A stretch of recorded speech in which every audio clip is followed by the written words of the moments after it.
Bismillahirrahmanirrahim. Assalamualaikum warahmatullahi wabarakatuh.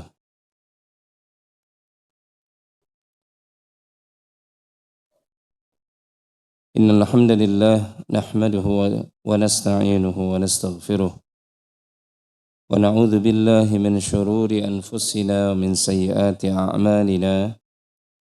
Man yahdihillahu fala mudilla lahu wa man yudlil fala hadiya lahu. Asyhadu an la ilaha illallah wahdahu la syarika lah wa asyhadu anna Muhammadan abduhu wa rasuluh. يقول الله تعالى في كتابه الكريم يا أيها الذين آمنوا اتقوا الله حق تقاته ولا تموتن إلا وأنتم مسلمون يا أيها الناس اتقوا ربكم الذي خلقكم من نفس واحدة خلق منها زوجها وبث منهما رجالا كثيرا ونساء واتقوا الله الذي تساءلون به والأرحام إن الله كان عليكم رقيبا يا أيها الذين آمنوا اتقوا الله وقولوا قولا سديدا يصلح لكم أعمالكم ويغفر لكم ذنوبكم ومن يطع الله ورسوله فقد فاز فوزا عظيما أما بعد فإن أصدق الحديث كتاب الله وخير الهدي هدي محمد صلى الله عليه وعلى آله وسلم وشر الأمور محدثاتها وكل محدثة بدعة وكل بدعة ضلالة وكل ضلالة في النار. Ma'asyiral muslimin wal muslimat, jamaah yang dimuliakan Allah Subhanahu wa taala, alhamdulillah senantiasa kita memuji Allah dan bersyukur atas nikmat-nikmat yang Allah berikan kepada kita. Semoga Allah menjadikan nikmat-nikmat tersebut bagian dari pendorong bagi kita untuk senantiasa bertakwa kepada Allah Subhanahu wa taala. Mudah-mudahan apa saja yang kita lakukan senantiasa di atas hidayah Allah dan Allah mencatatnya sebagai amal salih. Allah jadikan dia sebagai pemberat timbangan kebaikan kita di yaumil qiyamah kelak nanti. Kita masih melanjutkan beberapa perkara yang dicintai dan dibenci oleh Allah Subhanahu wa taala. Dan Nabi kita SAW dalam riwayat Imam Bukhari ini menyatakan innallaha yardha lakum thalathan wa yaskhatu lakum thalathan. Sesungguhnya Allah meridhoi dari kalian 3 perkara dan memurkai, membenci dari kalian 3 perkara. Yardha lakum an ta'buduhu wa la tusyriku bihi syai'a. Di antara perkara-perkara yang mendatangkan keridhaan Allah Subhanahu wa taala adalah yang pertama an ta'buduhu wa la tusyriku bihi syai'a, yaitu kalian menyembah Allah saja dan tidak mensyarikatkan berbuat syirik kepada Allah. Ini kemarin sudah kita bahas betapa pentingnya tauhid seorang hamba kepada Allah dan betapa pentingnya seorang hamba menjauhi dirinya dari perkara-perkara kemusyrikan. Karena orang yang bertauhid senantiasa diridhoi oleh Allah Subhanahu wa taala, kehidupannya tenang, mutmain. Orang yang bertauhid senantiasa ditolong oleh Allah Subhanahu wa taala. Orang yang bertauhid senantiasa kebaikan turun kepadanya. Tapi sebaliknya orang yang berbuat syirik niscaya tidak akan pernah tenang dalam kehidupannya dari awal sampai akhirnya. Allah Subhanahu wa taala mengancam kepadanya siksa neraka abadan selama-lamanya. Kata Allah Subhanahu wa taala, "Innallaha la yaghfiru ay yushraka bih wa yaghfiru ma duna dzalika liman yasha." Sesungguhnya Allah mengampuni dosa selain daripada syirik dan Allah Subhanahu wa taala tidak mengampuni orang yang meninggal wafat dalam keadaan syirik kepada Allah. Ini menunjukkan bahwasanya tauhid itu adalah perkara yang paling agung. Ya, karena semua nabi dan rasul membawa nilai-nilai ini. Ya. Allah Subhanahu wa taala mengatakan walaqad ba'atsna fi kulli ummatir rasulan an i'budullaha wajtanibut taghut. Dan sungguh telah kami utus pada setiap umat seorang rasul yang tugasnya itu menyeru manusia an i'budullah, agar mereka menyembah Allah saja. Wajtanibut tagut, menjauhi sembahan-sembahan selain daripada Allah. Oleh karena itu, kewajiban bagi kita menjaga senantiasa apa? Tauhid kita kepada Allah. Ya, jadikan Allah Subhanahu wa taala satu-satunya ilah yang disembah dengan sebenarnya. Jadikan Allah Subhanahu wa taala satu-satunya ilah yang wajib kita cintai, yang kita jatuhkan tawakal kita hanya kepada Allah Subhanahu wa taala. Kemudian yang kedua, perkara yang dicintai oleh Allah Subhanahu wa taala wa anta'tasimu bihablillahi jami'an. Yaitu agar kalian i'tisam, berpegang teguh dengan kuat dengan tali agama Allah, dengan din agama Allah, jami'an, semuanya. Ya. Orang yang memahami dari perkara yang kedua ini, bahwasanya Allah memerintahkan kita untuk berpegang teguh dengan tali agama Allah. Maksudnya dengan din ini, dengan agama ini.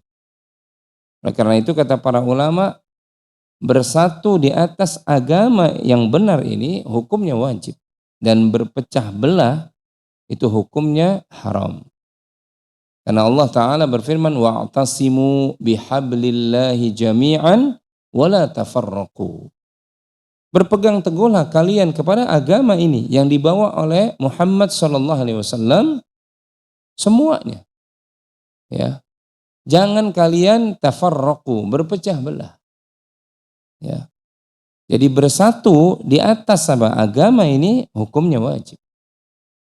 Tapi tentunya kata para ulama yang dimaksudkan dengan berpegang teguh di atas agama ini di atas apa yang dibawa, difahami oleh Rasul SAW dan begitu pula oleh para murid-murid beliau, yaitu para sahabat radhiyallahu taala anhum. Ya. Kalau kita berpegang teguh dengan apa yang difahami oleh para sahabat, niscaya demi Allah sampai hari kiamat kita nggak bakalan pernah berpecah belah, nggak bakalan. Ya. Tidak bakalan umat ini kalau dia berpegang teguh dengan apa yang dilakukan oleh para sahabat, difahami oleh para sahabat, diamalkan oleh para sahabat, karena mereka berguru langsung kepada sumbernya ilmu, sumbernya agama, yaitu Rasul Muhammad Sallallahu Alaihi Wasallam, nggak bakalan berpecah belah. Yang membuat hari ini umat berpecah belah karena umat ini menyimpang dari apa yang difahami oleh nabinya, menyimpang dari apa yang dilakukan oleh para sahabatnya, sehingga umat ini berpecah belah. Ya, asal hukumnya jelas bahwasanya apa? Para sahabat tidak pernah berpecah belah. Ya, tidak pernah apa? Berpecah belah. Mereka bersatu. Yang berpecah belah justru bukan para sahabat, golongan selain sahabat. Ya, kalau kita baca secara jujur sejarah itu, para sahabat demi Allah nggak pernah berpecah belah. Berbeda pendapat terjadi iya, tapi mereka nggak pernah berpecah belah dalam mengamalkan agama ini, dalam membawa bendera la ilaha illallah Muhammadur Rasulullah sampai mereka diwafatkan semuanya oleh Allah Subhanahu wa taala, nggak pernah berpecah belah. Cuma kemudian muncul orang-orang yang menyalahi Nabi, ya, keluar dari jalan Nabi. Kemudian mereka tidak pernah mengikuti para sahabat, maka mereka muncul firqah setelah itu. Nah, inilah yang membuat umat ini terpecah belah. Ya.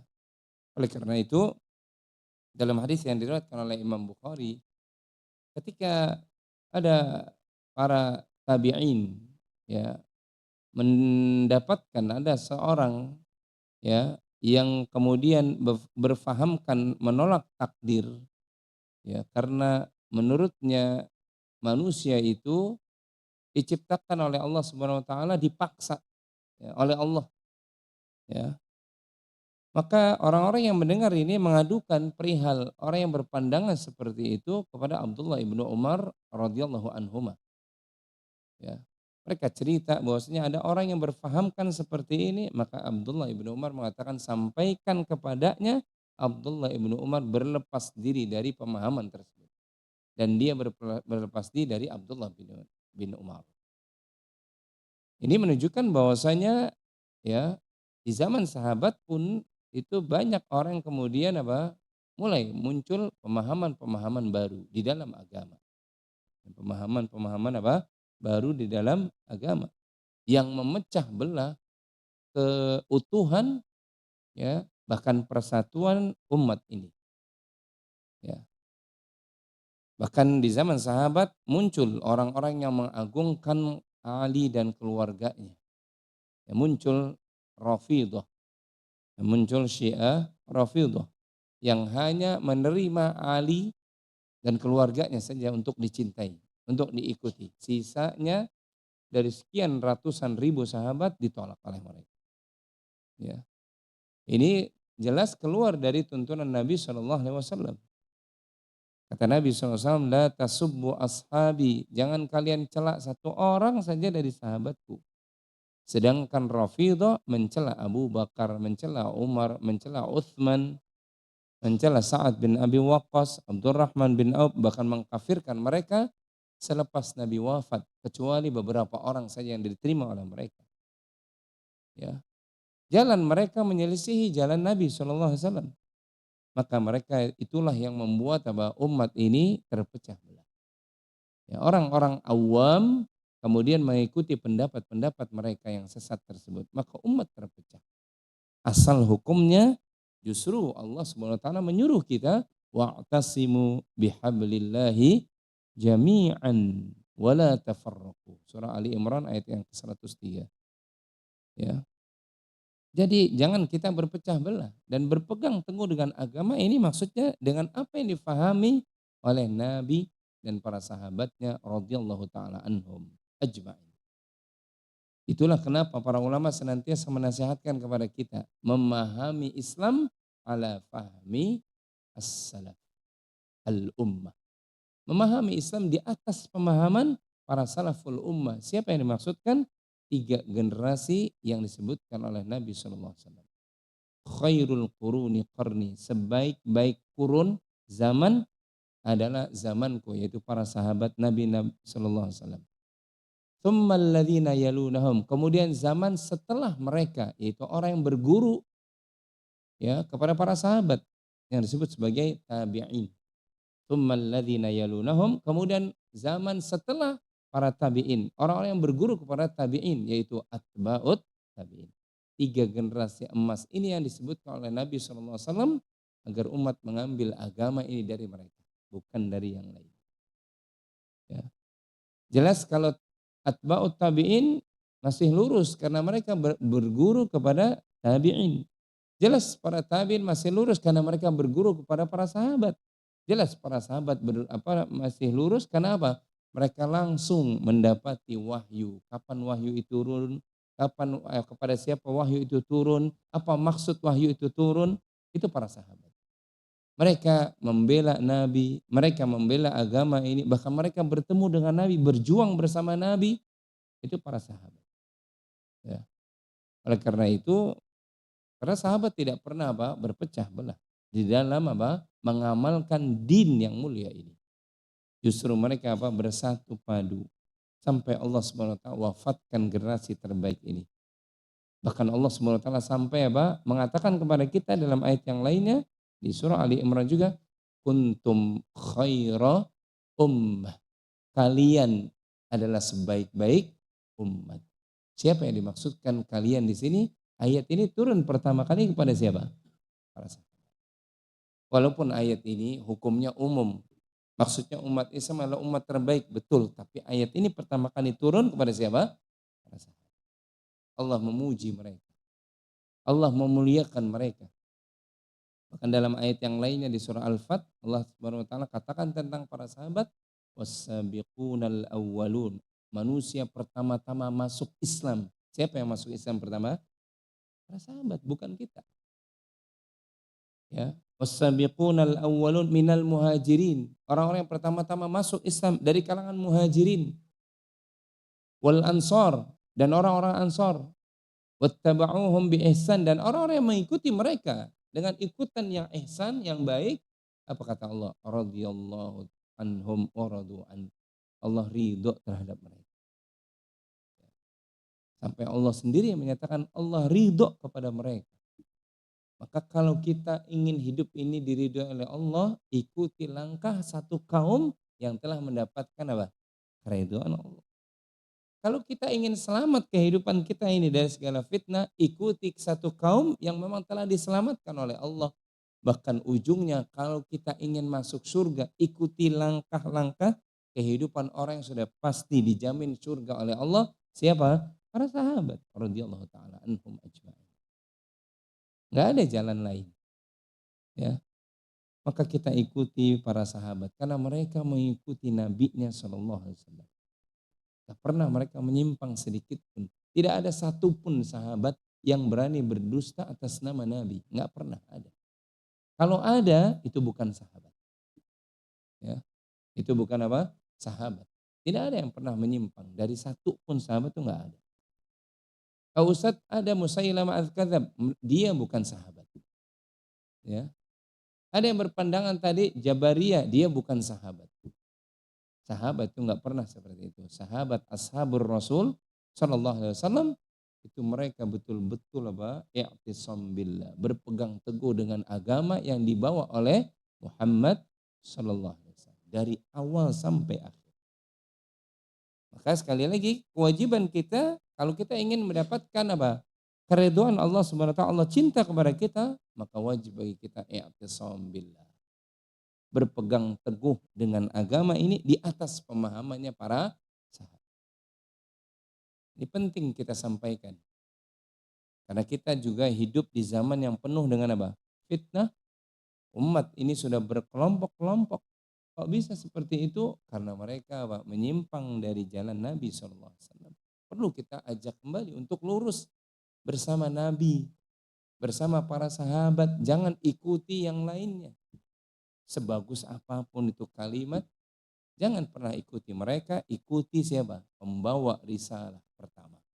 Dan orang-orang yang berguru kepada pembawa risalah ini. Pasti jalan kita pasti akan apa? Lurus. Ya. Oleh karena itu, perkara yang kedua ini pun ya penting kita apa? Sampaikan. Supaya kita berpegang teguh dengan agama ini. Agama ini sudah sempurna jamaah Bapak Ibu. Ya, tidak perlu kemudian ditambah-tambahkan.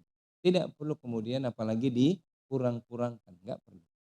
Agama ini kata Allah, al-yawma akmaltu lakum dinakum wa atmamtu alaikum ni'mati wa raditu lakumul Islam madina. Surah Al-Maidah ayat yang ketiga, kata Allah SWT, Islam sudah disempurnakan oleh Allah ketika wafatnya Nabi SAW sudah selesai. Enggak ada yang perlu ditambah. Al-Quran juga sudah apa? Tinggal dijalankan. Sunnah Nabi yang sahih tinggal dijalankan. Enggak perlu kemudian apa? Kita beragama dengan perasaan. Kita beragama dengan kasyaf, dengan mimpi. Seorang guru enggak perlu. Ya, sebaik apapun itu mimpi, ya, mengajarkan wirid-wirid seperti ini tidak perlu. Ya, kenapa? Karena Nabi SAW sudah menyampaikan semua. Adakah di antara kita yang hari ini berani mengatakan dulu Nabi belum pernah, mungkin Nabi apa lupa atau belum sesuai kondisinya. Ada yang berani mengatakan begitu? Pernah ada. Kalau ada yang berani dia lancang terhadap Nabi SAW. Ya. Nabi sudah apa? Ballaghur risalah wa nasahul ummah wa addal amanah. Nabi sudah melaksanakan amanah, sudah balaghur risalah, menyampaikan risalah. Wa nasahul ummah, sudah menyampaikan umat dari awal sampai akhir. Semua materi sudah selesai. Nggak perlu. Jadi makanya guru terbaik di alam semesta adalah siapa? Muhammad Rasulullah SAW. Nggak perlu kita ada guru-guru yang lain. Kalaupun kita perlu guru yang lain, sepanjang dia pun apa? Menyampaikan apa yang disampaikan oleh guru alam semesta. Muhammad SAW. Baru kita ikuti, boleh. Ya. Tapi kalau ngarang-ngarang hanya gara-gara dia bermimpi, kemudian dalam mimpinya dia mengaku Nabi mengajarkan ini dan itu, maka ini jelas apa? Batil. Tidak benar. Ya. Maka kemarin saya lupa disampaikan di sini atau di mana saya lupa. Ada orang yang mengaku mendapatkan wejangan dari gurunya bertemu dengan Nabi mengajarkan siapa yang mati Gitu ya, dalam hadisnya itu, siapa yang mati sementara di tenggorokannya ada bekas kopi, dia masuk surga. Ini macam-macam. Sehingga orang berebut ke kafe-kafe kopi. Oh, ya Allah. Ya. Dari mana ini? Nabi menyampaikan dalam mimpi. Masya Allah. Berarti ada ajaran yang tertinggal. Begitukah? Mana itu ayat surah Al-Ma'idah ayat 3 tadi? Di mana letaknya? Allah yang menyatakan sudah sempurna. Oh, ada yang ketinggalan 3 gitu kan. Ya, dan siapa dia yang diturunkan apa istilahnya dia bermimpi dengan Nabi? Siapa dia? Ini jelas kalau kita duduk di majelis ilmu ketakar tuh Pak, ucapan-ucapan gitu ketakar itu, enggak benar ini. Cuma sayangnya orang awam yang kita khawatiri, oh, Masya Allah. Jadi kita kalau mati sementara digelegek apa di apa tenggorokan kita masih ada sisa kopi, masuk surga kita, ya kan? Subhanallah. Ya. Ini banyak orang yang detik ini beragama atas sabab kasyaf, ya. Atas apa namanya? Seakan-akan terbuka baginya, ya. Orang yang kemudian apa namanya di sepertiga akhir malam ya dia mendengar bisikan-bisikan. Kemudian dia sampaikan bisikan itu kepada murid-muridnya. Nah, ini namanya kasyaf nih. Ini jelas batil. Ya. Cukup sudah kata Nabi taraktu fikum amrain. Aku tinggalkan kepada kalian dua perkara.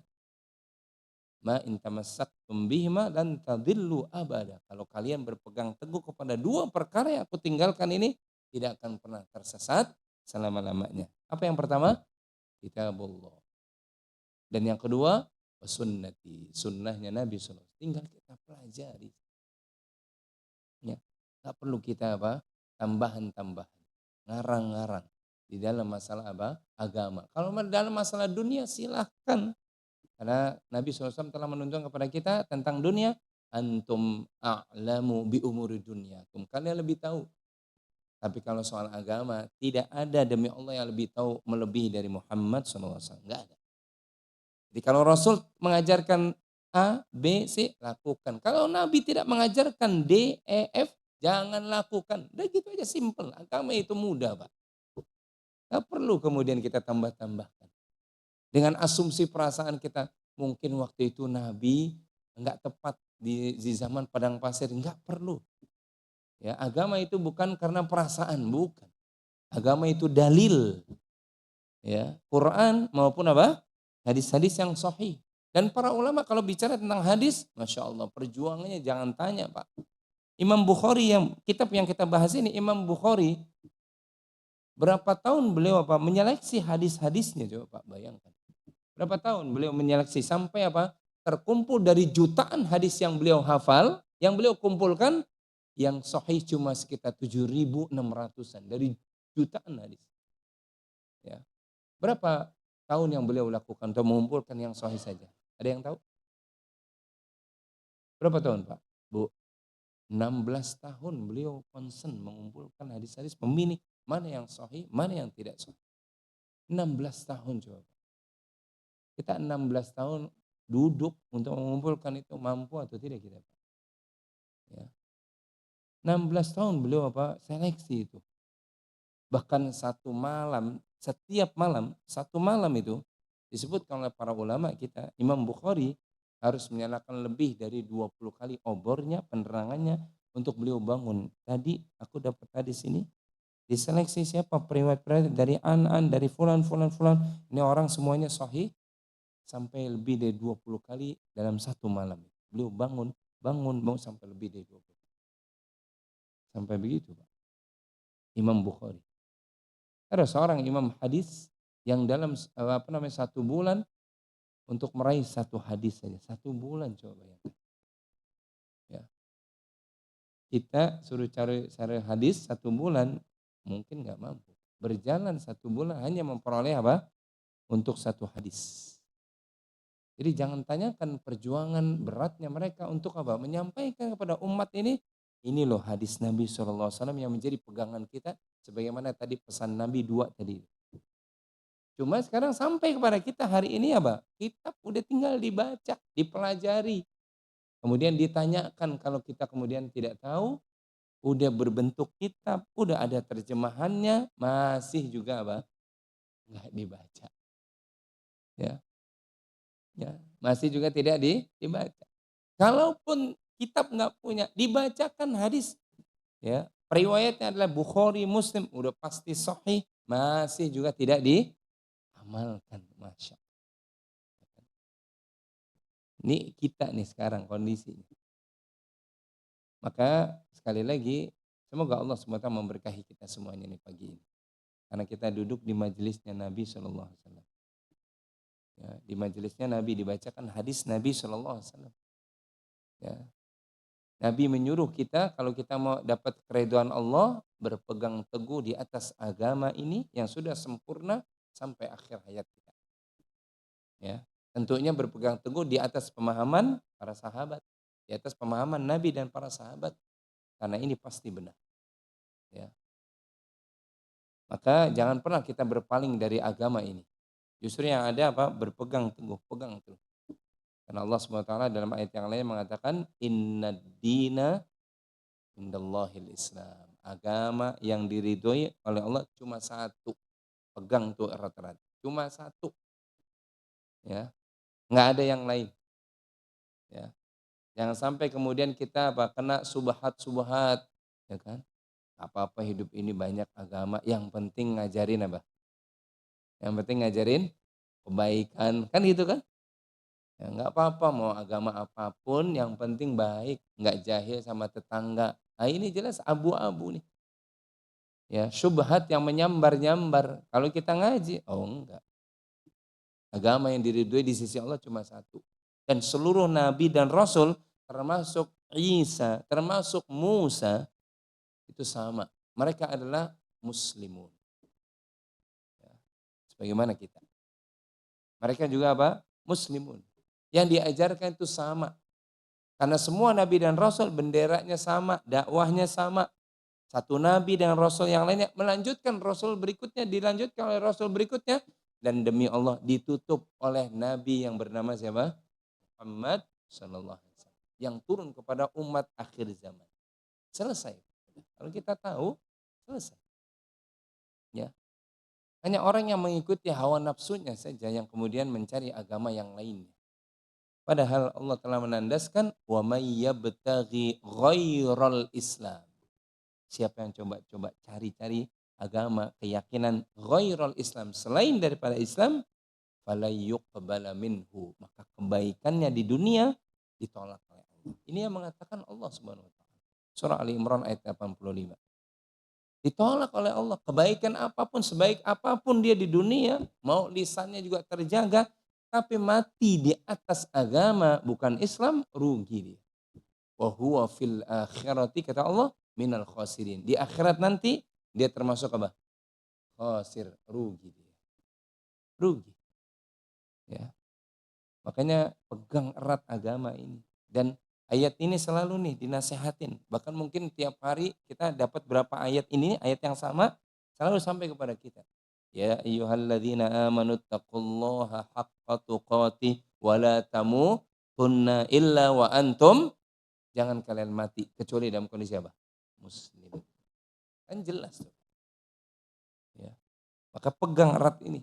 Anta'tasimu bihablillah, bidinillah. Ya, berpegang teguhlah kalian dengan tali agama Allah. Maksudnya agama Allah ini al-Islam. Jangan berpaling dari yang lainnya.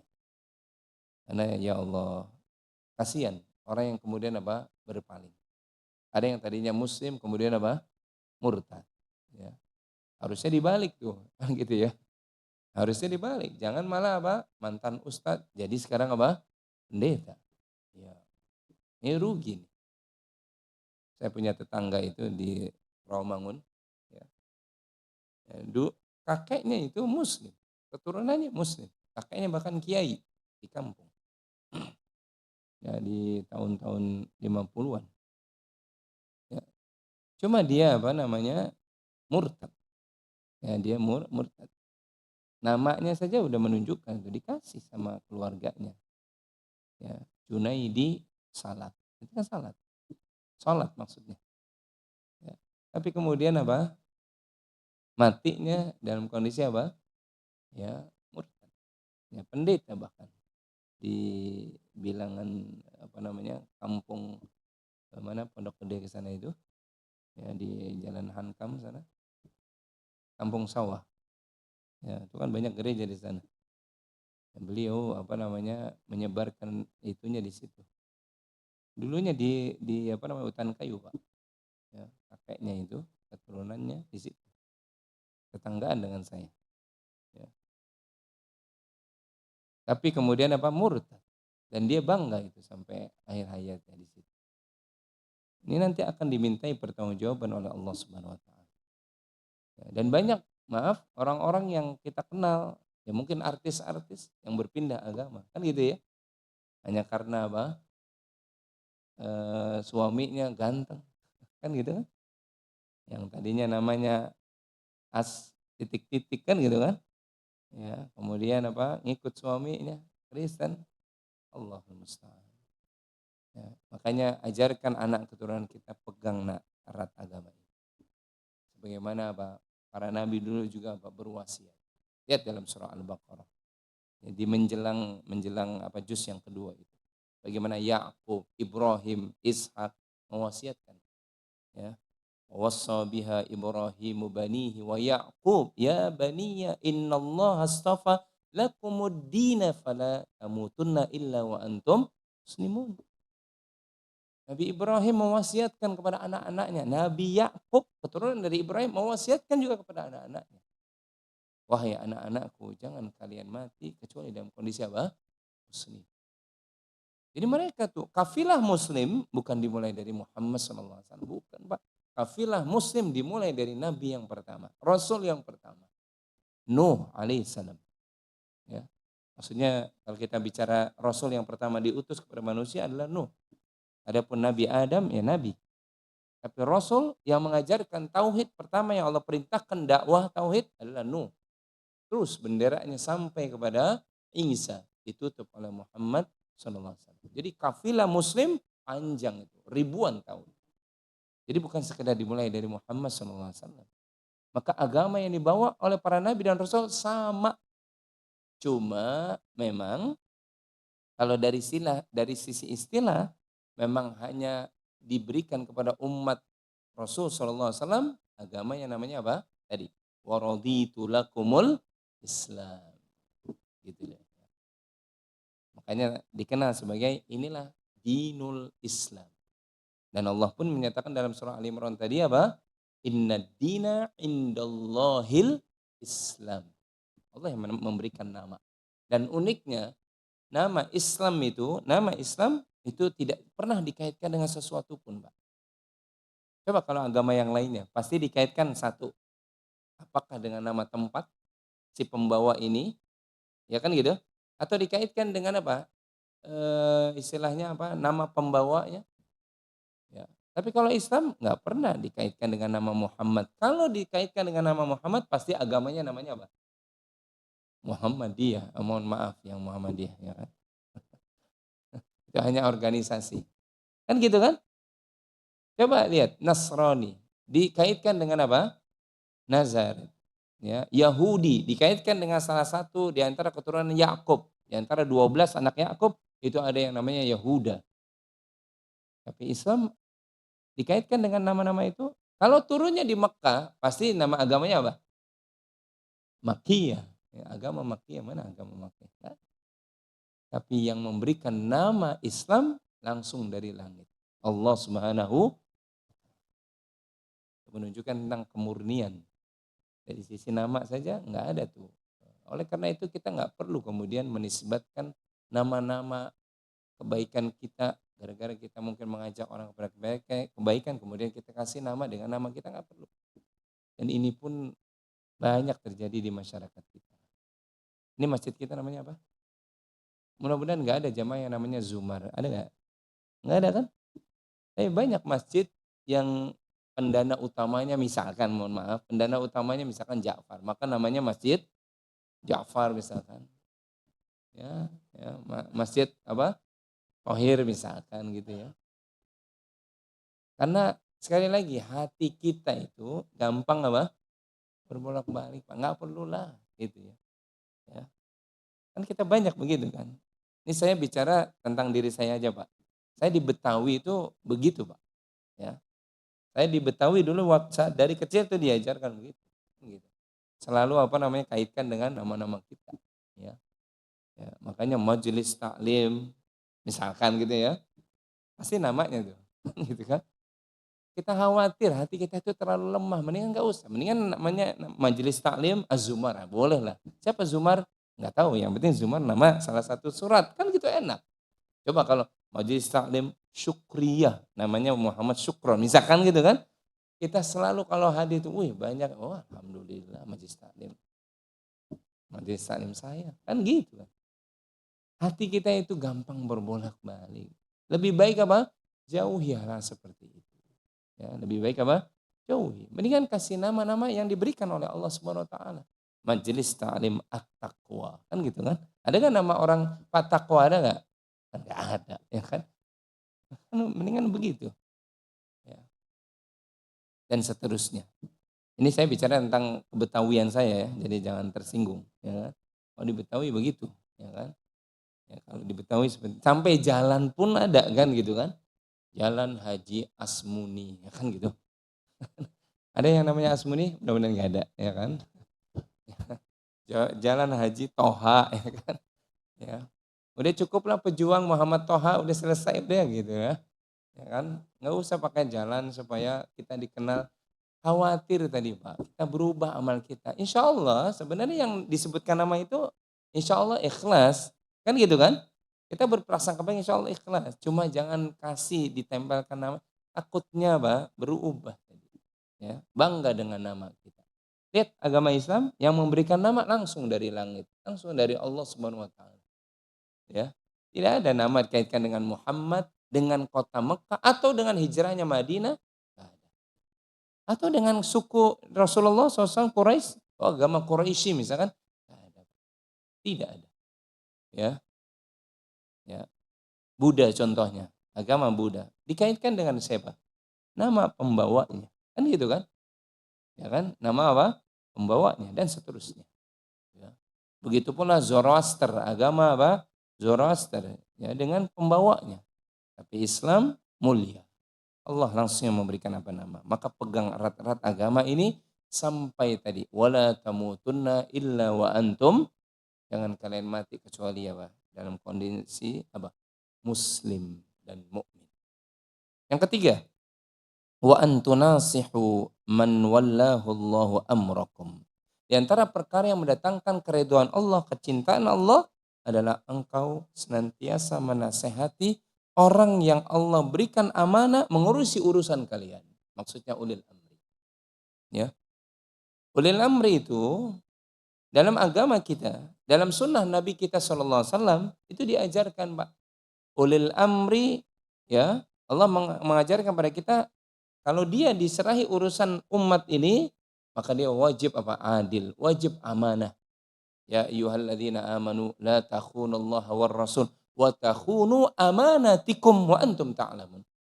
Wahai orang beriman, jangan kalian berkhianat terhadap amanah dari Allah, amanah dari Rasul, amanah dari Allah kita menyembahnya. Kalau kita tidak menyembah Allah berarti kita khianat. Salat itu amanah dari Allah. Kalau kita nggak salat berarti kita khianat. Ya. Amanah dari Rasulnya, Rasul SAW telah menyampaikan agama ini, ikuti agama ini. Kalau kita menyimpang dari agama ini berarti kita khianat. Rasul SAW memberikan amanah udah banyak tuh. Ya, dalam hadis-hadisnya maka ikuti.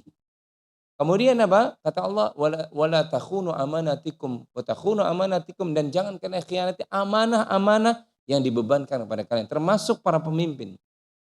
Ya, makanya jadi pemimpin itu tidak apa? Tidak gampang. Ya. Walaupun di zaman yang fitnahnya luar biasa sekarang, kepemimpinan seakan-akan apa? Sesuatu yang membuat apa? Yang menggiurkan. Sehingga orang berebut menjadi apa? Pemimpin. Padahal itu amanah besar loh Pak.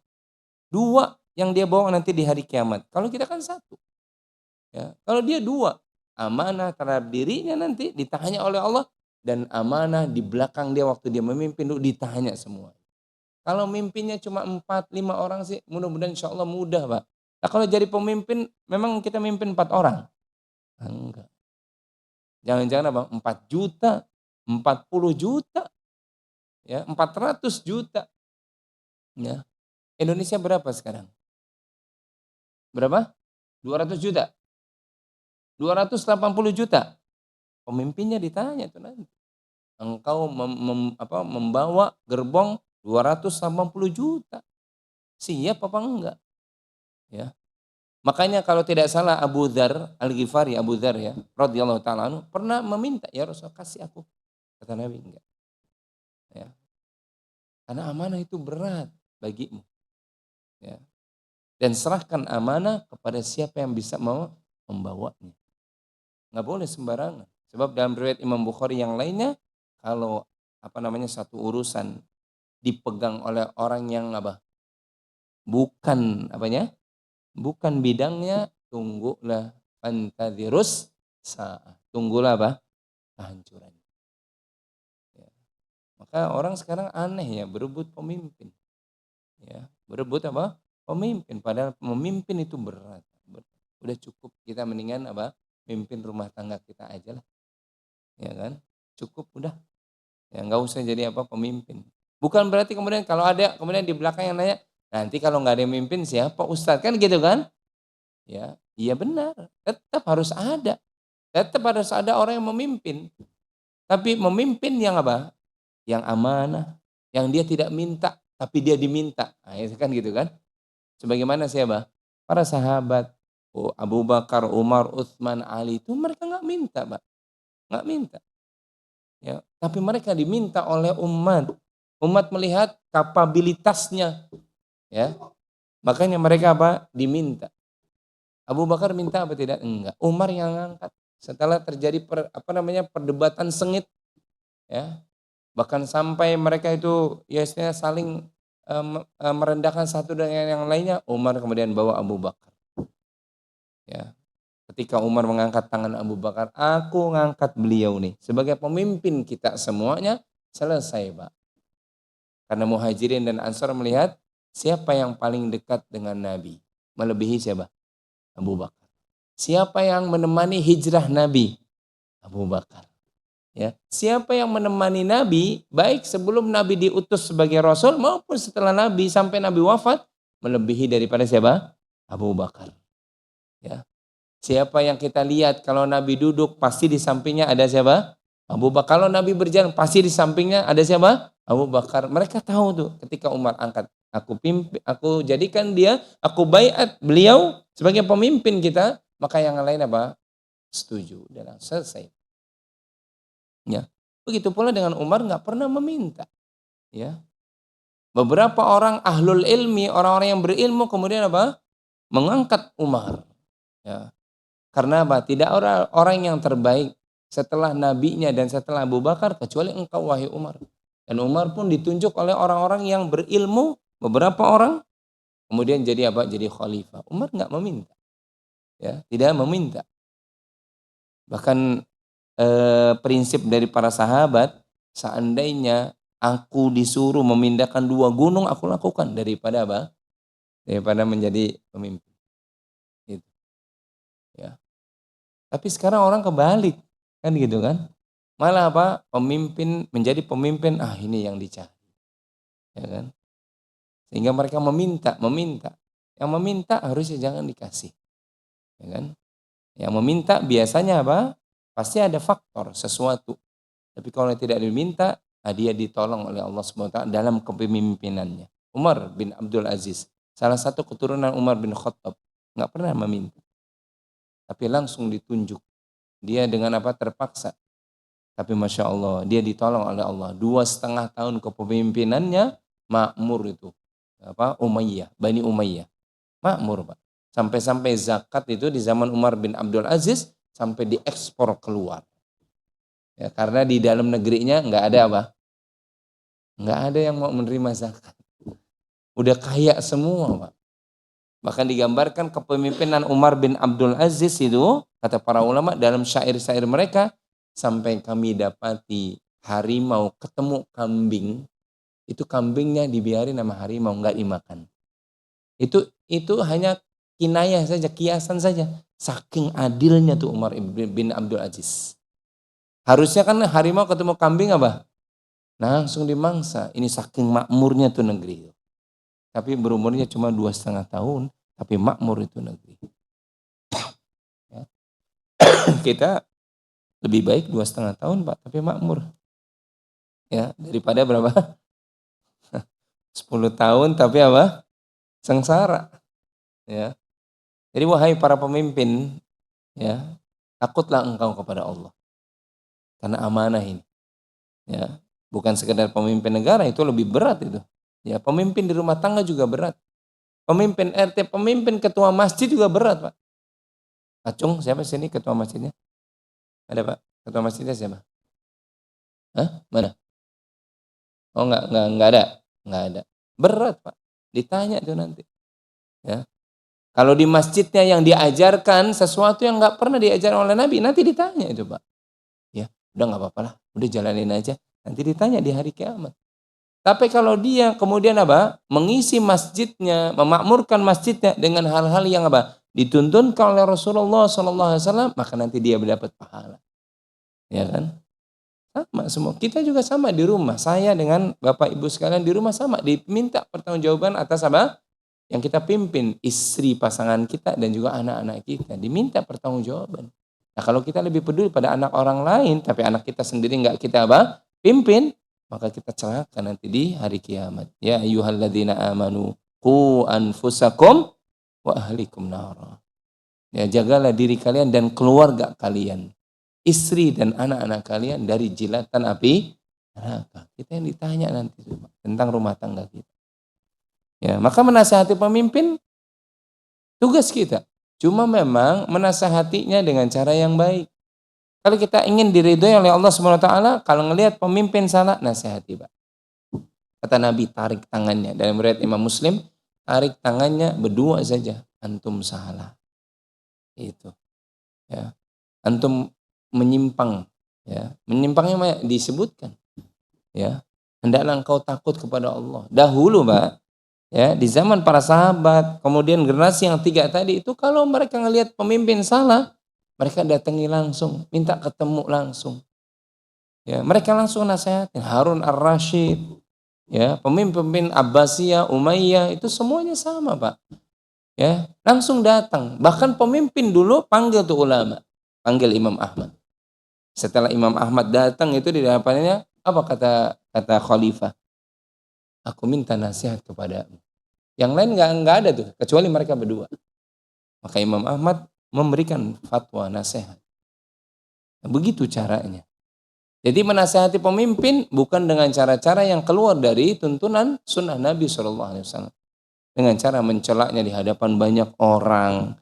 Dengan cara menyebarkan fitnah-fitnahnya. Belum tentu itu benar. Di media sosial ini jelas apa? Dosa. Caranya gimana? Cara kita datang. Tapi zaman sekarang susah, Ustaz. Ya kalaupun ada misalkan cara, ya misalkan cara kita ada kotak surat, sampaikan, tulis. Kewajiban kita menulisnya, letakkan itu di kotak surat. Berapa kita dulu? Di negara kita kan ada kotak surat ke presiden. Berapa? Ini hidup di Indonesia atau enggak? Hah? Berapa dulu? Kan ada kan kotak surat kan? Untuk memimpin kita ada, Pak. Ada. Ya, tulis. Dia dibaca atau tidak bukan urusan kita. Urusan kita nasihatin, kirim. Dia dibaca atau tidak? Wah, ini dari Az-Zumar, nggak ada di mana Az-Zumar, dibuang langsung. Bukan urusan kita. Yang penting kita sampaikan. Atau mungkin ada di antara kita yang dekat dengan pemimpin kita, tolong sampaikan. Majelis ulama misalkan. Kita kirim surat ke majelis ulama, tolong nasihatin presiden, misalkan gitu. Udah sampai tuh, udah dibacakan, misalkan gitu ya, selesai. Kata Nabi SAW, tarik tangannya, dia terima nasihatmu, itu yang diinginkan, dia tolak nasihatmu, menasihatmu telah tegak hujah alasan engkau di hari kiamat nanti. Selesai, Pak. Simple tuh. Jadi nggak perlu selain daripada begitu. Ya, tidak perlu. Ya, harus mencela pemimpin, merendahkan pemimpin, membuka aib pemimpin. Ini bukan dari tuntunan Nabi SAW. Ya. Kalau kita nggak punya kekuatan, misalkan kita nggak bisa, nggak punya kedekatan dengan pemimpin, kotak surat juga kagak ada di negeri, misalkan, ya sudah, Pak, ya doakan saja, ya. Kan Nabi menuntutkan begitu. Apabila kalian melihat kemungkaran, falyughayyir biyadi. Rubahlah dengan apanya? Dengan tangan kita. Ya. Kebetulan pemimpin kita itu ponakan kita. Misalkan ya, dia salah ngomong berdua. Tapi kita nggak punya kekuatan tangan, misalkan nggak ada kedekatan, nggak ada apapun gitu kan? Fa illam yastati fa bilisani, dengan lisan. Ya, dengan apa? Dengan lisan. Kalau kita punya WA-nya atau IG-nya pemimpin kita, langsung secara pribadi tulis, Pak, ketik aja, kirim. Dibaca atau tidak bukan urusan kita. Seandainya kita punya ya, kan gitu. Harusnya pemimpin juga begitu, boleh tuh. Silakan kalau ada yang masukan, IG saya ada, kan gitu kan? Ya, IG saya ada, silakan tulis. Nah, gitu loh. Ya, mungkin kalau di tingkat pusat kita belum ketemu, tapi di tingkat-tingkat kayak gubernur kan ada kan? Bupati ada tuh, Pak. Sampai bupati itu kemudian turun ke daerah-daerah yang dia taunya dari mana? Dari IG-nya, Pak. Harusnya pemimpin gitu. Saya datang ke sini karena saya dapat ke IG saya. Ya, silakan lihat di videonya tuh. Beberapa pemimpin dalam tingkat bupati gitu ya, gubernur. Ya, itu baru pemimpin. Dia datang tuh. Katanya ada jalan yang yang rusak parah. Saya pengen lihat. Ternyata benar. Ya sudah, saya perintahkan. Ya, tolong Pemda setempat itu baru pemimpin. Seandainya tingkat yang paling atas dalam hal ini presiden punya IG, silakan masyarakat kalau ada masukan. Ya. Tapi yang mention berapa? 200 juta, Pak, gitu kan. Nah, bacanya gimana misalkan gitu. Ya mungkin urusan dia lah. Yang penting apa? Ada sarana, pergunakan. Kalau nggak ada sarana, fa illam yastati fa biqalbi. Kalau lisan pun nggak mampu, Pak. Nggak mampu kita. Maka apa dengan apa? Hati. Minimal kalau kita dapat pemimpin kita tadi kok salah, kok memunculkan hal-hal yang sifatnya maksiat, kita nggak ada tadi kekuatan, lisan pun kita nggak bisa, maka minimal di sini kita benci. Masya Allah, kok begitu ya? Ya Allah berikan hidayah. Itu baru. Ya, di sini letaknya. Udah, Pak, selesai. Ya, jangan kemudian kita bergembira dengan kemaksiatan yang dimunculkan oleh pemimpin kita. Enggak, kita benci di hati kita. Ya, contoh nyata ya, contoh misalkan di RT kita, ya kan? Menyuruh kita pokoknya setiap acara ini dangdutan wajib, misal ya. Ya, RT kita mengatakan wajib pokoknya, ya. Bahkan dangdutannya bikin panggungnya di samping masjid, semua di samping masjid. Kita punya kekuatan tegur dia, Pak.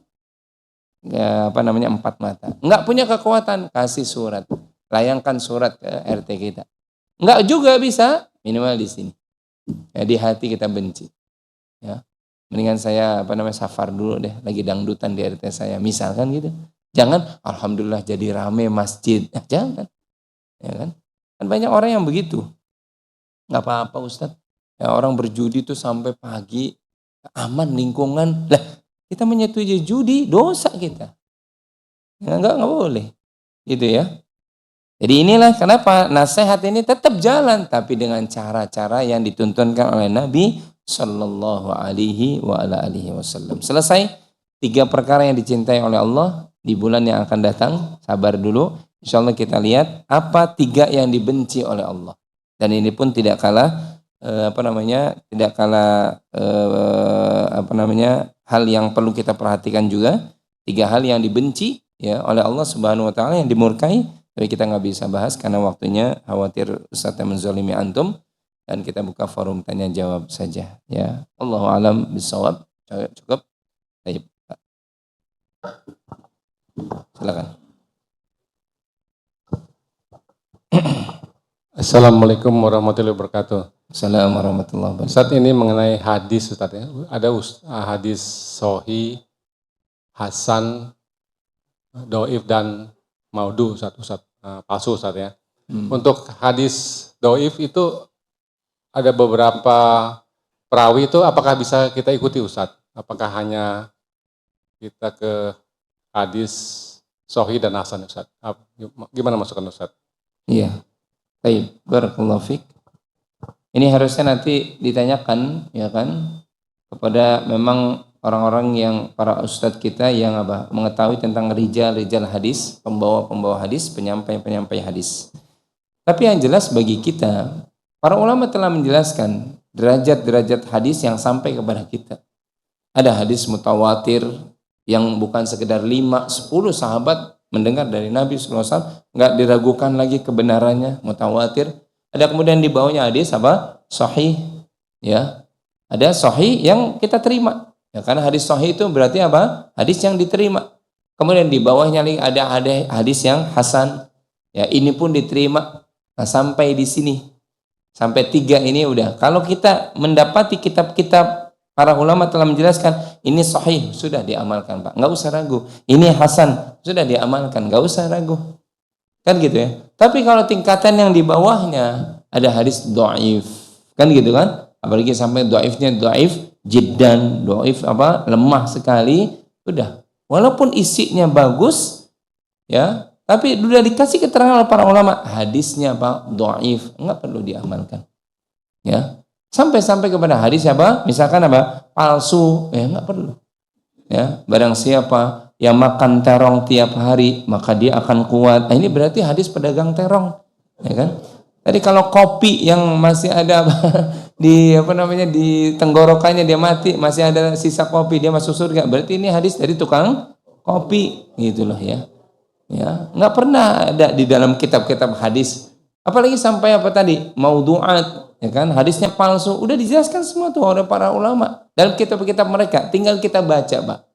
Ya, Ibnu Al-Jauzi telah menerangkan kepada kita hadis-hadis yang maudhu itu apa, tinggal dibaca. Oh, apa saja tuh hadis yang maudhu yang kita amalkan tadi, mutawatir, kemudian hadis sahih, hadis hasan, ya. Adapun sebagian ulama yang menyebutkan tentang hadis dhaif bisa diamalkan dalam keutamaan amal, ini pun mesti difahami. Ya, memang ada beberapa para ulama seperti kalau tidak salah Ibnu Hajar, kemudian Imam Ibnu Hajar Al-Asqalani menyebutkan kalau dhaifnya itu tidak bertentangan dengan hadis yang di atasnya, ya. Kemudian yang kedua, dhaifnya juga bukan dhaif jiddan, gitu ya. Maka sebagian ulama membolehkan mengamalkan, tapi yang berikutnya syaratnya diamalkan oleh pribadi dan tidak boleh disampaikan kepada orang lain. Kalau dia pribadi silakan, walaupun itu statusnya hadis misalkan dhaif, dan tidak perlu kemudian mengajak orang. Ini syarat-syarat ini mesti dipenuhi. Jadi tidak digeneralisir, dijadikan umum. Oh, ini bagus nih, ya kan? Untuk fadilah keutamaan amal misalkan gitu ya, bagus. Tapi hadisnya dhaif misalkan. Kita udah baca di kitab para ulama hadisnya dhaif, ya.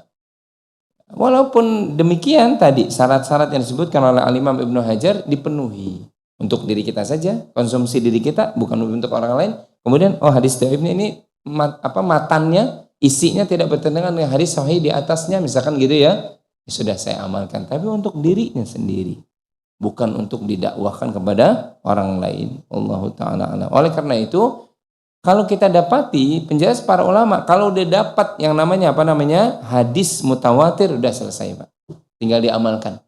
Hadis Bukhari, Muslim, muttafaqun alaih. Nah, makanya ada istilah mim, muttafaqun alaih. Maksudnya Imam Bukhari meriwayatkan, Imam Muslim meriwayatkan, ya. Yang para ulama telah sepakat di kolong langit ini tidak ada yang lebih sahih setelah Al-Quran melebihi daripada sahih Bukhari dan sahih Muslim. Kalau udah hadis ini Bukhari Muslim, udah Pak, tinggal diamalkan saja. Apalagi hadis ini Bukhari misalkan, Muslim, udah ini pasti sahih. Tinggal diamalkan. Tapi kalau hadis-hadis yang lainnya misalkan nggak ada keterangan, perlu kemudian kita baca lagi ke kitab-kitab para ulama supaya kita jangan sampai salah dalam mengamalkan. Allah taala alam. Baik, betul Pak. Assalamualaikum warahmatullahi wabarakatuh. Saya ada satu penelitian di Amerika, Pak, dari Universitas Harvard. Itu terkenal, Pak. Bahwa hidup di Indonesia itu paling enak katanya. Semua ada diciptakan Allah. Dan musimnya cuma 2, hujan sama panas. Tapi di balik itu lagi ada lagi penelitian dari IGRC. Indonesia itu paling korup. Nomor 1 di dunia, Pak. Pertanyaannya, bolehkah Pak saya ajak teman-teman saya, karena seperti tadi Pak Ustadz bilang, mau nasihatin ulil amri, nggak ada itu link. Jadi saya ajak kunut azila aja, supaya pemimpin itu kalau nggak bisa menerima kebaikan, udah tolong ditarik ya Allah, gitu kan. Daripada ngerusak negara saya. Gimana Pak hukumnya itu? Saya ajak teman-teman saya begitu. Baik. Barakallahu fiik ya. Kita mendapati pemimpin yang kadang membuat kita gergetan dengan tanda petik, kan gitu ya. Negeri ini makmur, tapi kok salah dalam mengelola. Misal gitu ya, gergetan kita. Ya semua kita juga pasti gergetan kan gitu kan. Ya, bagaimana mensikapinya? Tadi kalau kita bisa punya tangan dalam artinya kekuasaan, ya lakukan Pak, tarik tangan dia. Tapi kita nggak ada akses Ustaz, kita juga nggak punya kekuatan untuk nasihati dia. Jaraknya jauh, dia punya penjaga yang banyak kan gitu kan. Oke, lisan kita tadi nasihatin lewat surat, misalkan gitu ya, kirim surat ke presiden, ya, kirim surat ke presiden. Sampaikan misalkan langsung, nggak bisa ya misalkan lewat lembaga tertentu, nggak bisa juga, ya sudah. Yang ketiga tadi ya, hati kita kita mengatakan ya Allah kok seperti ini, kita ngadunya sama siapa? Sama Allah Subhanahu wa taala. Ngadunya sama siapa? Sama Allah. Tapi kalau berkaitan dengan kunut nazilah, ini kalau misalkan kata para ulama, kita menghadapi hal yang memang sudah sangat sudah sangat mengkhawatirkan, sebagaimana terjadi pada saudara-saudari kita di Palestina. Ya, rumah ibadahnya dihancurin, ya kan? Orang berkumpul sejenak langsung dibom, betul kan? Kemudian yang dipenjara, dilecehkan, diperkosa, yang laki-laki dibunuh dan seterusnya. Ini jelas sebuah ujian yang luar biasa. Ya, maka dilakukan kunut nazilah. Itu pun kunut nazilah sebagian ulama menjelaskan kalau sudah ada fatwa dari para ulama. Kita misalkan di MUI. Ya, kita di MUI. MUI menyarankan kunut nazilah. Ya, karena negeri ini udah susah diatur misalkan. Tapi kan sampai detik ini kita nggak ada kan gitu ya. Ya. Yang ada tadi? Kalau pertanyaan tadi ditujukan, yang ada udah diri kita aja Pak. Nggak usah ajak teman. Kita doain yuk kejelekan buat pemimpin. Itu sama aja kita membuka aibnya kepada orang lain. Cukup kita aja. Ya Allah, Engkaulah yang membolak-balikan hati. Engkaulah al-alim, al-khabir, yang maha mengetahui apapun semuanya. Hamba curhat kepadamu ya Allah. Pemimpin hamba demikian, balikkan hatinya, doakan. Ya, doakan. Kecuali kalau majelis ulama kita udah menyatakan ini negeri gawat. Nikel kita diambil orang, kan gitu kan? Emas kita diambil orang, kan gitu? Kemudian bahkan orang kita diambil orang. Misalkan, ya kan? Dipekerjakan di tempat lain, misalkan di kerja rodi di tempat lain, padahal itu rakyat kita, maka hendaklah kita kunut nazilah untuk negeri ini. Baru tuh boleh. Silakan, ya. Sebagaimana ketika dapat kabar kepada junjungan kita Nabi SAW, dan Nabi adalah pemimpin umat, 70 sahabatnya terbunuh, semua penghafal Quran. Semua penghafal Quran. Padahal 70 ini ditugaskan oleh Nabi sebelumnya untuk menyebarkan dakwah. Dibunuh, Pak. Semuanya, Pak. Para penghafal Quran. Sampai berita itu kepada Nabi, maka Nabi memerintahkan kunut nazilah. Umat pun kunut nazilah. Bahkan kunut nazilahnya Nabi bukan sekedar subuh, tapi 5 waktu Nabi kunut nazilah, dan itu disebutkan dalam sejarah kalau tidak salah hampir 1 bulan namanya Nabi kunut nazilah. Setelah itu berhenti. Itu lihat Nabi sebagai pemimpin kepala negara. Jadi bukan individu kita. Udah Pak, ayo di Masjid Azumar kita kunut nazilah aja, ini udah gawat nih RT kita nih misalkan gitu ya.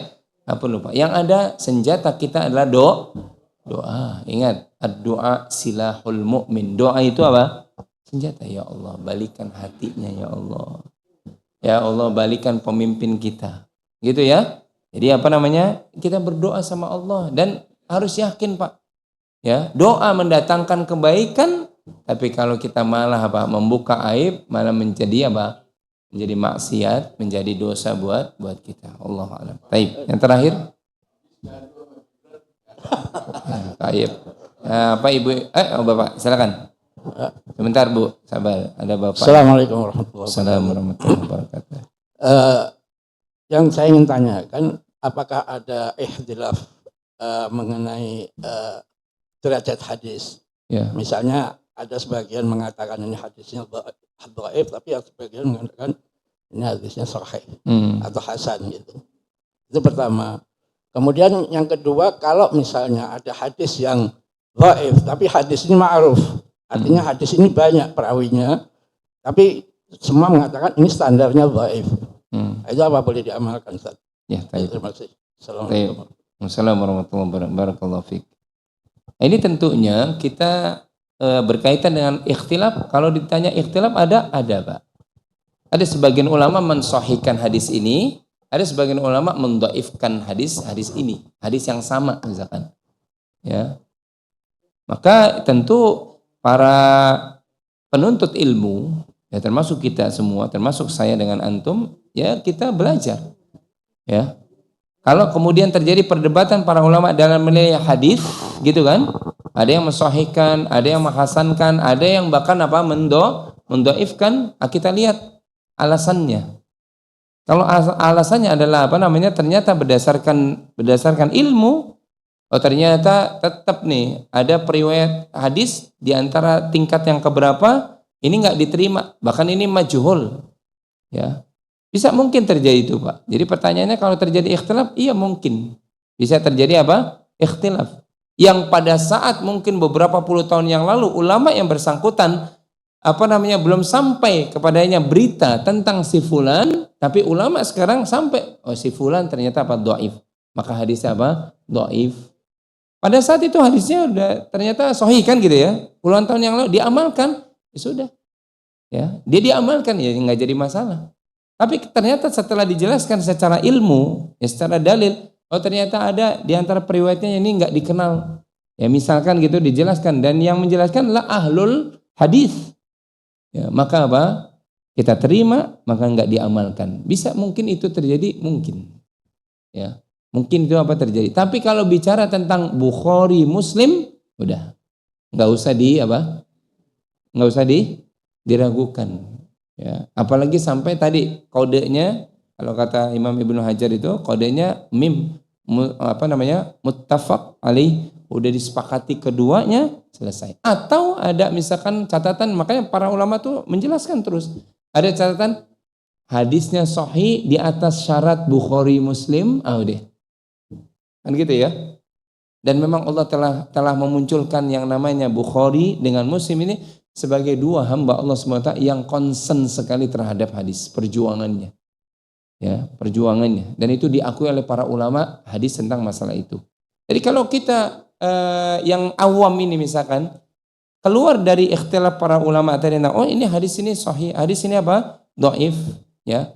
Kita timbang secara ilmu juga. Tapi ana lebih condong kepada penjelasan yang mendhaifkan hadis ini karena begini-begini ini, maka sudah kita nggak amalkan. Ana cenderung kepada yang mensahihkan. Kenapa?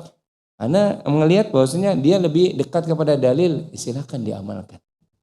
Ya, jadi kita pun jangan berhenti Pak menuntut ilmu. Artinya saya ingin mengatakan jangan sekedar kita nerimo. Tapi kita menuntut ilmu. Ya. Apa yang sudah kita lakukan dulu? Ternyata itu hadisnya dhaif, tapi saya lakukan Ustaz bertahun-tahun gitu kan? Ya sudah. Ya. Allah pun tahu apa yang kita sudah lakukan. Ya, semoga Allah mengampuni dosa-dosa kita, kan gitu. Adapun yang kita ternyata sahih ya, tapi saya tinggalkan dari dulu, ya sudah. Insya Allah Allah tahu. Ya, sekarang kalau dia tahu sahih, diamalkan, udah selesai begitu saja. Tapi tadi kalau bisa umat ini selalu talibul ilmi, menuntut ilmu. Karena menuntut ilmu itu masanya tidak berbatas kecuali sampai kita diwafatkan oleh Allah Subhanahu wa taala. Semoga kita harus senantiasa terus baca penjelasan para ulama hadis di sini. Ini udah sahih, udah selesai. Ini mutawatir apalagi? Ini kemudian hasan diamalkan. Adapun dhaif kita lihat dulu penjelasan para ulama. Ini dhaifnya dhaif yang ringan gitu ya. Kemudian ini pun untuk fadilatul amal. Ya, kalau begitu kita ikuti syarat yang ketiga apa? Udah, saya mengamalkan untuk diri saya pribadi, bukan untuk saya konsumsi buat apa? Orang banyak misalkan, silahkan. Tapi kalau kemudian enggak, ini dhaif, saya enggak amalkan. Walaupun isinya misalnya apa? Isinya bagus dan seterusnya. Kita baca juga penjelasan para ulama, walaupun ini dhaif tapi ada apa? Penguat-penguatnya gitu ya. Sehingga dia naik menjadi derajat hasan, berarti hadis ini hasan saya amalkan. Oleh karena itu apa? Kita baca lagi kitab-kitab para ulama berkaitan dengan derajat-derajat hadis yang seperti itu. Jadi ikhtilaf ternyata ada. Ikhtilaf ternyata apa? Muncul di dalam kajian masalah apa? Hadis. Ya, sehingga kita perlu apa?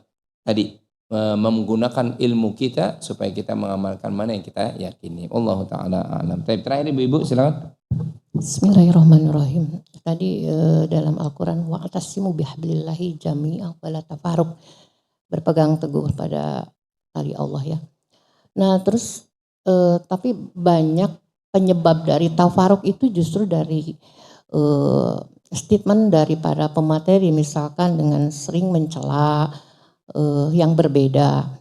Padahal kenapa tidak dikedepankan kalau memang itu tidak ada dalilnya, dikedepankan masalah berprasangka baik.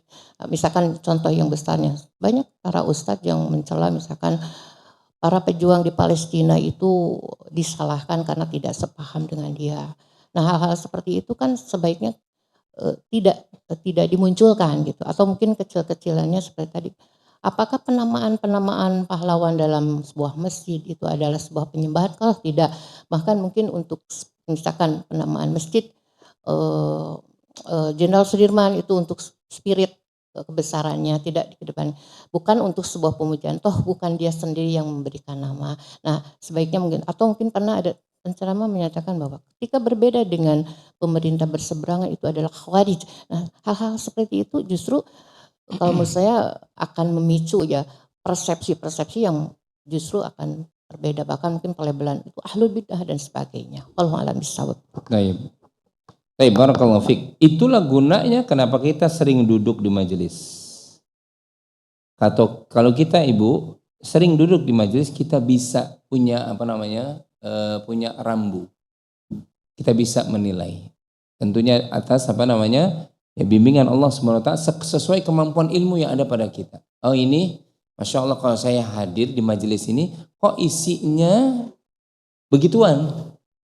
Isinya menghina, misal gitu, melecehkan. Kita punya takaran, kita punya sinyal dengan ilmu. Sedangkan kita tahu bahwasanya apa? Dakwah yang lurus itu ad'u ilallah. Kata Allah, qul hadhihi sabili. Katakanlah ya Muhammad, inilah jalanku, jalan Islam, ad'u ilallah ala basiratin. Aku menyuruh kalian manusia ke jalan Allah, bukan ke jalan kelompok.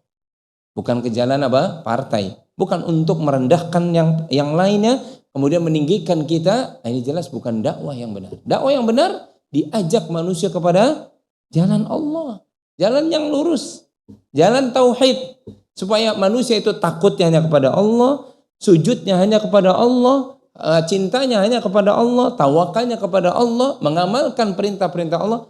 Kalau misalnya majelis kita isinya dari awal, antum tahu semua, si fulan itu langsung terus ngomong terus sampai subhanakallahumma wa bihamdika misalkan, maka sinyal kita berkata ini bukan majelis yang mesti saya ikuti.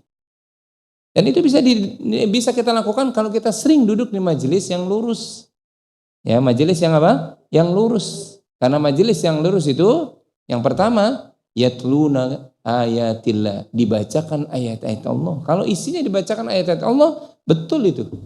Tentunya dengan pemahaman yang benar juga. Kemudian apa? Dibacakan apa? Hadis-hadis Nabi SAW. Kalau yang dibacakan bukan ayat-ayat Allah, hanya perasaan-perasaannya, hanya hinaan, celaan, ini tadi sinyal kita kalau bisa apa? Berjalan. Kemudian kalau dikatakan justru yang muncul adalah sebenarnya yang membuat tafarruq, ya terpecah belah, itu adalah kadang dai-dai yang begitu. Ya memang sudah dikabarkan oleh Nabi SAW, nanti di akhir umatku itu akan muncul apa? Para dai, para imam yang mengajak kepada apa? Neraka. Ya. Oleh karena itu tadi, kenapa kita disuruh menuntut ilmu supaya kita tahu ini.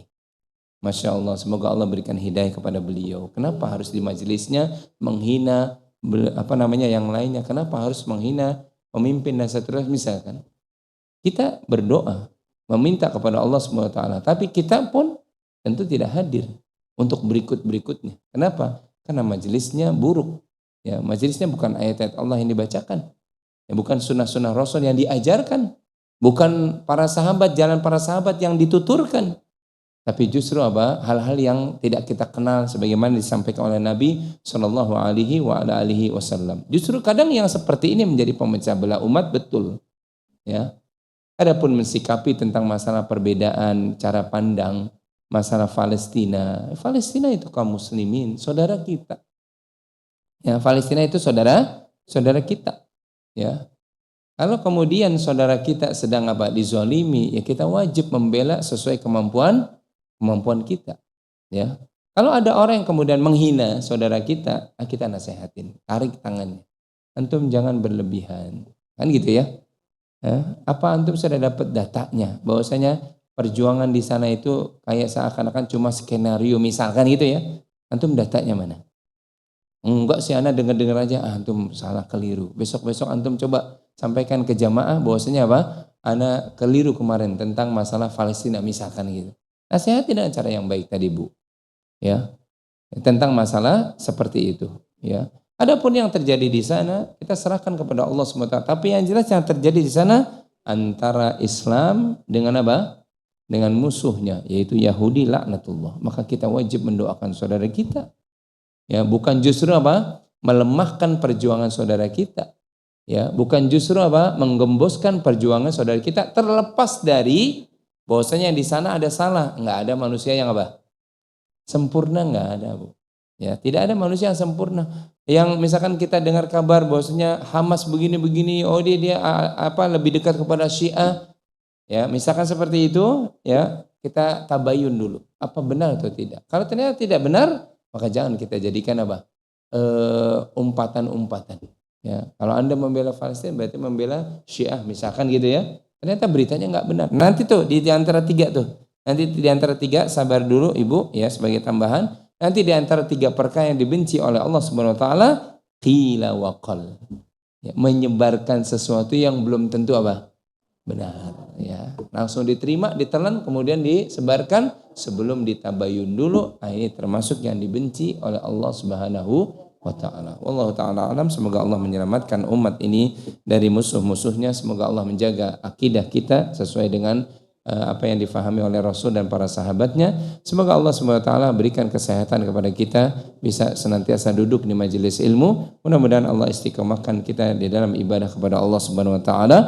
Amin ya rabbal alamin. Kita akhiri subhanakallahumma bihamdika asyhadu an la ilaha illa anta astaghfiruka wa atubu ilaik. Assalamualaikum warahmatullahi wabarakatuh.